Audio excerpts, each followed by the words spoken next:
Kaniyarvayal to Irikkur മലയോര ഹൈവേയിൽ Manneri to മഞ്ഞാങ്കരിക്കും ഇടയ്ക്കുണ്ടായ ഒരു അപകടമാണ് കേട്ടോ. ഇതാണ് വണ്ടിയുടെ അവസ്ഥ. അപ്പോൾ ഇത് വണ്ടി പൂർണ്ണമായിട്ട് നശിച്ചു. ഒരു രീതിയിൽ വണ്ടിയിലുള്ള ആൾക്ക് നല്ല അപകടം പറ്റിയിട്ടുണ്ട്. പുള്ളി ഇപ്പം ICUവിലാണുള്ളത്. അപ്പം ഇതാ വണ്ടി ഇപ്പം നിങ്ങൾ കാണുന്നുണ്ടോ, വണ്ടിയുടെ അവസ്ഥ ഇതാണ്. ഓക്കെ, അപ്പം ഓപ്പോസിറ്റ് വന്നത് ഒരു ഓട്ടോ തന്നെയാണ്. അപ്പം ആ ഓട്ടോയാണ് ഈ കാണുന്നത്.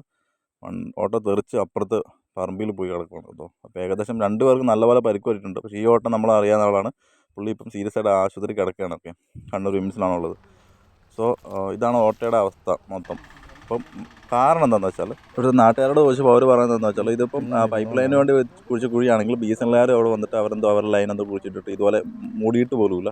ഇതേ അവസ്ഥയിൽ കിടക്കണം. അപ്പോൾ ഏകദേശം 2-3 പ്രാവശ്യം ഇങ്ങനെ വണ്ടികൾ വന്നിട്ട് ജസ്റ്റ് മിസ്സാണ് ആക്സിഡൻറ്റ് എസ്കേപ്പ് ആയി പോകുന്നതെന്നാണ് ആളുകൾ പറഞ്ഞത്. അപ്പം ഇതാണിപ്പോൾ ഇതിൻ്റെ അവസ്ഥ. ഓക്കെ, റോഡിൻ്റെ മുക്കാൽ ഭാഗം, ഒരു സൈഡിലെ മുക്കാൽ ഭാഗവും ഈ മണ്ണാണ്. പിന്നെ എങ്ങനെ ഓപ്പോസിറ്റ് അപ്പുറത്തോട് വണ്ടി വരും, എങ്ങനെ അവർ രാത്രിക്കൊക്കെ വന്ന, പ്രത്യേകിച്ച് ഈ റോഡിനെ പറ്റി അറിയത്തില്ലാത്ത ആൾക്കാരാണെങ്കിൽ എന്തായാലും കൺഫേം ആയിട്ട് ആക്സിഡൻറ്റ് ഉണ്ടാവും.